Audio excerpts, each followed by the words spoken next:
All India radio செய்திக் கதம்பம்.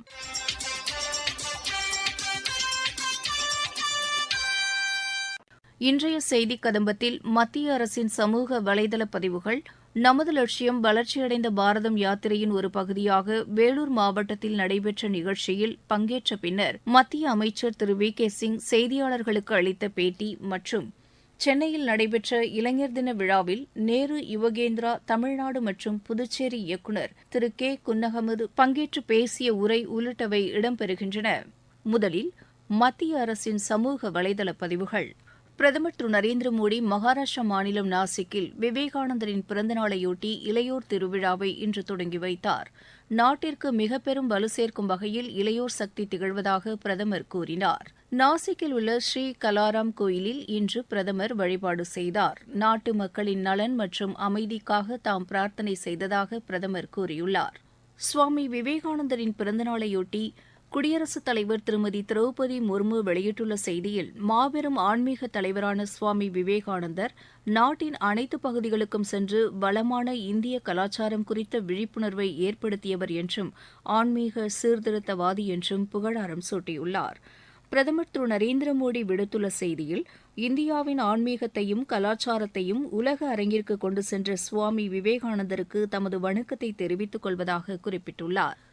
தகவல் ஒலிபரப்புத்துறை அமைச்சர் திரு அனுராக் தாக்கூர் வெளியிட்டுள்ள செய்தியில், அர்ப்பணிப்பு உணர்வோடு மக்கள் வாழ வேண்டும் என்ற சிந்தனையை ஏற்படுத்தியவர் சுவாமி விவேகானந்தர் என்றும் நாட்டின் வளர்ச்சிக்கு பாடுபட வேண்டும் என்ற உறுதிமொழியை இளைஞர்கள் ஏற்க வேண்டும் என்றும் குறிப்பிட்டுள்ளார். தகவல் ஒலிபரப்புத்துறை இணை அமைச்சர் டாக்டர் எல். முருகன் விடுத்துள்ள செய்தியில், சுவாமி விவேகானந்தர் பல்வேறு உலக நாடுகளுக்கு பயணப்பட்டு தமது சொற்பொழிவுகள் மூலம் இளைய சமுதாயத்தினருக்கு உத்வேகம் அளித்தவர் என்று புகழாரம் சூட்டியுள்ளார். அயோத்தியில் ராமர் கோவில் பிரதிஷ்டை விழாவில் தாம் கலந்து கொள்ள இருப்பதை மிக பெரும் பாக்கியமாக கருதுவதாக பிரதமர் திரு நரேந்திர மோடி கூறியுள்ளார். பிரதமர் திரு நரேந்திர மோடியின் செயலாக்கத்தின் கீழ் பொருளாதார வளர்ச்சியின் மையமாக குஜராத் திகழ்வதாக மத்திய அமைச்சர் திரு அமித் ஷா கூறியுள்ளார். மக்களுக்கு சேவையாற்றுவதில் சுகாதார பணியாளர்கள் முக்கிய பங்காற்றுவதாக மத்திய சுகாதாரத்துறை அமைச்சர் திரு மன்சுக் மாண்டவியா கூறியுள்ளார்.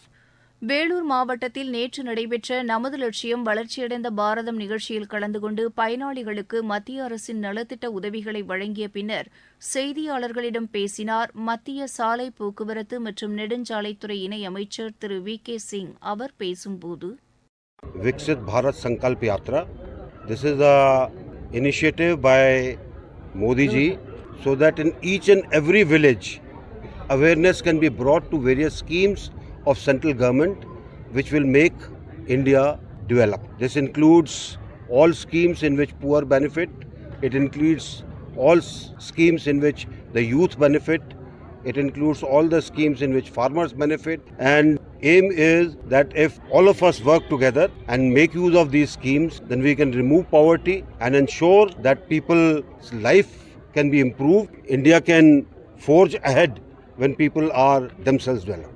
Vellore Airport licensing process is in process. Once that is done, then aircraft will come. At the moment, it is only for small aircraft. The runway is not long enough. To make the runway long, it requires much more effort, which we are looking at. We don't do allotment by states. Our allotment is as per projects. And if you count the projects in Tamil Nadu, you will find Tamil Nadu will be on top. சென்னையில் தனியார் கல்லூரியில் இன்று மத்திய இளைஞர் நலன் மற்றும் விளையாட்டுத்துறை அமைச்சகம் சார்பில் தேசிய இளைஞர் தினம் கொண்டாடப்பட்டது. இவ்விழாவில் கலந்து கொண்டு பேசினார் நேரு யுவகேந்திரா தமிழ்நாடு மற்றும் புதுச்சேரி இயக்குநர் திரு குன்னஹமது. அவர் பேசுகையில், Today is National Youth Day. It is the birthday of Swami Vivekananda, a great philosopher, and after all he is the embodiment of Indian youth. Government of India Department of Youth Affairs and Sports is organizing National Youth Day. All over the country we have identified 10 important cities, including Chennai, to organize some mega events. The state government, the state road transport and safety department, they have decided to celebrate the road safety awareness program for 1 month. So this program, it should be a continuous program. Normally we'll organize some activities in between this week and month observance, but it should be a continuous program so that our active volunteers can be participate. I request the support of all these agencies and young volunteers to actively participate in this road safety awareness campaign being organized in the state of Tamil Nadu with the support of all the government agencies. So I request your support and cooperation to make these road safety awareness programs a grand success in the state of Tamil Nadu. இந்நிகழ்ச்சியில் கலந்து கொண்டு பேசினார் தமிழக சாலை மேம்பாட்டுத்துறை ஆணையர் திரு சண்முக சுந்தரம். அவர் பேசுகையில், ஜனவரி 15 பிப்ரவரி 15 வரைக்கும் சாலை பாதுகாப்பு மாதம். யூஸ்வலி பாத்தீங்கன்னா ஒரு வருடமும் சாலை பாதுகாப்பு வாரமாக நம்ம கண்டக்ட் பண்ணுவோம் நிறைய ப்ரோக்ராம்ஸ். பட் இந்த தடவை பாத்தீங்கன்னா அது வந்து ஒரு மாசத்துக்கு கண்டக்ட் பண்ணணும் அப்படின்னு சொல்லியிருக்காங்க. இந்தியாவில் வந்து highest number of road accidents நடக்கிறதும் அதனால உயிரிழப்புகள் ஏற்படுறதும் தமிழ்நாட்டில் தான் அதிகம் அப்படின்னு சொல்லியிருக்காங்க. ஸோ இந்த அவேர்னஸ் மற்ற மாநிலங்களுக்கு எந்த அளவுக்கு தேவைப்படுதோ இல்லையோ தமிழ்நாட்டுக்கு வந்து மிக அதிகபட்சமாக தேவைப்படுகிறது. இப்போ எல்லா ஸ்கூல்ஸ்லையும் நம்ம ரோட் சேஃப்டி கிளப்னு சொல்லிட்டு 6800 ரோட் சேஃப்டி கிளப்ஸ் சொல்லிட்டு ஸ்கூல்ல நம்ம ஆரம்பிச்சிருக்கோம். பட் காலேஜில் வந்து அந்த ரோட் சேஃப்டி கிளப்ஸ் கிடையாது. பட் இப்போ தான் ஃபர்ஸ்ட் டைம் பார்த்தீங்கன்னாக்கா இந்த ஒரு 4 months முன்னாடி ஸ்டேட் ரோட் சேஃப்டி கவுன்சில் மீட்டிங்ல we passed a order stating that director college education நம்ம சொல்லிருக்கோம். ஹை இன்கம் கண்ட்ரீஸ்ல பாத்தீங்க அப்படின்னாக்கா 15% accidents contribute to 75% of the fatalities. High ஸ்பீட்ல வரும்போது அந்த ஆக்சிடென்ட் நடக்கும்போது பாத்தீங்கன்னாக்கா உயிர் பிழைக்கிறது ரொம்ப கஷ்டமா இருக்கும். ஆஃப்கோர்ஸ் வெஹிக்கிள்ஸ் வந்து சேஃப்டி ஸ்டாண்டர்ட்ஸ் நிறைய வச்சிருப்பாங்க, ஏர் பேக்ஸ் அப்படி இருந்தா கூட அந்த கொலிஷனோட இம்பாக்ட் அதிகமா இருக்கும் பாத்தீங்கன்னா it will not save the human lives. Low income groups பாத்தீங்கன்னா naturally 9% of the accident takes 18% of the fatalities. So low income கண்ட்ரீஸ்ல பாத்தீங்கன்னா பெரிய சேலஞ்சஸ் பாத்தீங்கன்னா இமிடியேட்டா ட்ராமா கேர் சென்டர் இருக்காது, ஆக்சிடென்ட் கேர் சென்டர் இருக்காது.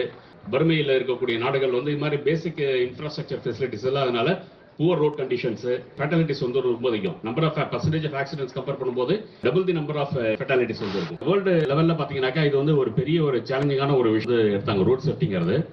அதுல வந்து பாத்தீங்க அப்படின்னாக்கா நம்மளுக்கு வந்து இந்த பேசிலியா கான்ஃபரன்ஸ்னு சொல்லிட்டு மாஸ்கோ டிக்ளரேஷன் ஃபர்ஸ்ட் 2009 2015 உங்களுக்குலாம் தெரியும். ஆக்சுவலி பாத்தீங்கன்னா மில்லினியம் டெவலப்மெண்ட் ப்ரோக்ராம் சொல்லிட்டு UNDP United Nations development programme வந்து மில்லினியம் டெவலப்மெண்ட் கோல்ஸ் சொல்லிட்டு உலகத்தில் இருக்க 200+ கண்ட்ரீஸ்க்கும் பாத்தீங்கன்னா டெவலப்மெண்டல் அஜெண்டான்னு சொல்லிட்டு ஒன்று கொடுத்தாங்க. அது வந்து 1995ல ரெடி பண்ணாங்க. டெவலப்மெண்ட் அஜெண்டாவில் வந்து இந்த கண்ட்ரீஸ்க்கு வந்து இந்த டார்கெட்லாம் கொடுக்கணும். Environment and conservation, wild life conservation இந்த டார்கெட் இருக்கணும், ஏர் குவாலிட்டி கண்ட்ரோல் இந்த டார்கெட் இருக்கணும், பொல்யூஷன் கண்ட்ரோல் இந்த டார்கெட் இருக்கணும், ஜெண்டர் டிஸ்பாரிட்டிஸ் வந்து இருக்கக்கூடாது, உமன் அண்ட் சைல்டு டெவலப்மெண்ட்ல இப்படி இருக்கணும், மால் நியூட்ரிஷன் கம்ப்ளீட்டா இது பண்ணிட்டு நியூட்ரிஷன் ஸ்டேட்டஸ் வந்து இம்ப்ரூவ் பண்ணணும் அப்படின்னு சொல்லிட்டு நிறைய அஜெண்டா கொடுத்திருந்தாங்க. திருப்பி 2015ல பாத்தீங்கன்னா UNDP வந்து அதை வந்து திருப்பி ரிவைஸ் பண்ணாங்க. சஸ்டைனபிள் டெவலப்மெண்ட் கோல்ஸ் சொல்லிட்டு ஒரு 17 கோல்ஸ் கொண்டு வந்தாங்க. அதுல வந்து 2 கோல் பாத்தீங்கன்னா it is directly related to the road accidents. அது என்ன சொல்றாங்க 2030 பாத்தீங்கன்னா நிறைய கோல் சொல்லியிருக்காங்க. ஆனா ரோட் ஆக்சிடென்ட்ஸ் பாத்தீங்கன்னு வச்சுங்களேன் நம்மளுக்கு வந்து 2015ல என்ன லெவல் ரோட் ஆக்சிடென்ட்ஸ் இருக்கோ அதை வந்து 2030ல ஆஃபா குறைக்கணும் நம்பர் ஆஃப் ஆக்சிடென்ட்ஸ் அப்படின்னு சொல்றாங்க. அது மூலம் பாத்தீங்கன்னா கவர்மெண்ட் ஆஃப் இந்தியா அதை பேஸ் பண்ணி நிறைய பாலிசி டெசிஷன்ஸ் எடுத்திருக்காங்க. நமது லட்சியம் வளர்ச்சியடைந்த பாரதம் யாத்திரையின் ஒரு பகுதியாக தென்காசி மாவட்டத்தில் நடைபெற்ற இந்த யாத்திரை நிகழ்ச்சியில் பங்கேற்ற பயனாளிகள் தெரிவிக்கையில், தென்காசி மாவட்டம் சோரண்டை கணேசன் பேசுறேன். மோடி இலவசமாக கேஸ் அடுப்பு கொடுத்தாங்க. அதுல மாதிரி நல்லா பயன்படுத்திட்டு கேஸ் அடுப்பு மூலியமா நல்லா நாங்கள் சமையல் பண்ணி பிள்ளைகளை பள்ளியிடத்துக்கான போய் வயலுக்கு போறதுக்கும் நல்லா இருக்கு. வேனில் வந்து நமது லட்சியம் வளர்ச்சி அடைந்த பாரதம் ஒரு வண்டி வந்திருக்கு. அந்த வண்டி மூலியமா எங்களுக்கு கவர்மெண்ட்ல உள்ள என்னென்ன ஸ்கீம் இருக்குங்கிறத எங்களுக்கு தெரியாம இருந்துச்சு. இப்போ அது நிறைய சார் ஒவ்வொன்றா சொல்லியிருக்காங்க. அது மூலியமா நாங்கள் நிறைய பயன்படலாம்னு நம்பிக்கை இருக்கோம். பாரதம் பிரதமருக்கு ரொம்ப நன்றி. என்னோட பேர் முருகராஜ், தென்காசி மாவட்டம் சொரண்டிலிருந்து பேசுறேன். மோடி அவர்களோட உஜ்வாலா திட்டத்தின் மூலமா கேஸ் கனெக்ஷன் வந்து வாங்கியிருக்கேன். இது வரைக்கும் வந்து விறகு அடுப்பு மூலமா தான் யூஸ் பண்ணிட்டு இருந்தோம். இந்த சிலிண்டர் கொடுத்து வந்து யூஸ்ஃபுல்லா இருந்தது. நமது லட்சியம் வளர்ச்சி அடைந்த பாரதம்ங்கிற வேன் வந்து எங்க ஊருக்கு வந்தது. இது மூலமா பேங்க் ஸ்டாஃப்ஸ் எல்லாம் வந்து இந்த லோக்கல்ல கிராமங்கள்ல மக்களுக்கு பேங்க்ல என்னென்ன லோடும் கொடுக்குறாங்க, முத்ரா கடன் மூலமா எவ்வளவு மக்களுக்கு வந்து சிறப்பாக சேவை செய்ய முடியும், அது மூலமா என்னென்ன கடன்கள் வாங்க முடியும் அப்படிங்கறத தான் வந்து சிறப்பாக எடுத்து சொன்னாங்க. இதை கொடுத்த பாரத பிரதமர் நரேந்திர மோடிஜிக்கு நன்றி.